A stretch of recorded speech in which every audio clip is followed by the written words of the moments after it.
All right, so now we're looking at electric power. So I want to go back to our tennis ball example from the voltage lesson, and you should probably have a look at that. So if you don't recognize, because it's going to look weird otherwise. So remember how we said that this was at about 10 joules of potential energy.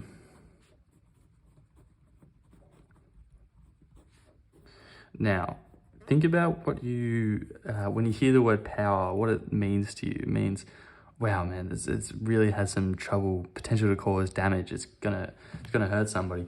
So think about if you drop this bowling ball, but it took maybe 5 minutes or an hour to hit the ground. It's not very powerful, right? It's like, it releases all that energy. It goes back to the ground. So it goes from 10 joules to 0 joules down here. But there's not much power behind it.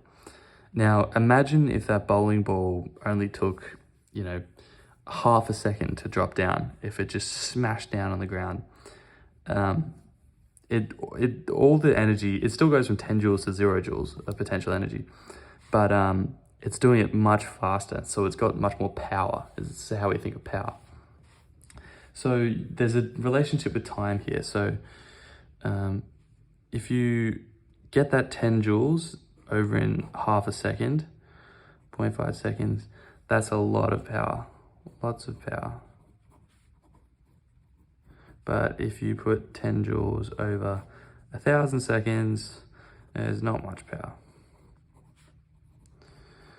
So what the equation then is power equals energy over time,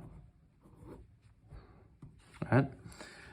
So going back to these, this is literally the whole equation. So 10 joules per second, this is 20 joules per second, right? Literally just dividing 10 by 0.5, 20 joules per second. And that right there, that's the one we use for watts. So 20 watts, that was the power that went through over here. And then here, 10 joules over 1,000 seconds, that's 1 over 100, 0.01 watts. That's not much power at all. Yeah, I mean, that's all the power. Again, like they usually want it algebraically. So instead of saying energy per time, like as in over 5 seconds or something, because this is an average, right? This is how averages work. We want it in an algebra form. So we want it like a little bit of energy per a little bit of time. D basically means a little bit. So if you have like dy dx, that means a little bit of y per a little bit of x.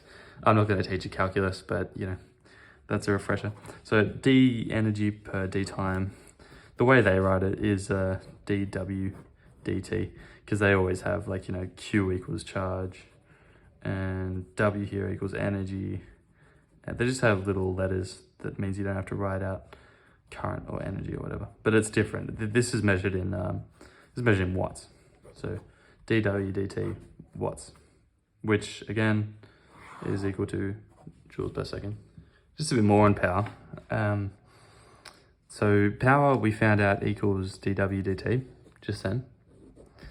And we know that voltage this is from a lesson before, equals dw dq, which is like height. Just imagine it's height. And then you've got current, which equals how much charge goes through in a certain amount of time. And let's just multiply V and I together for the hell of it. dw dq times dq dt, that cancels, equals w dt.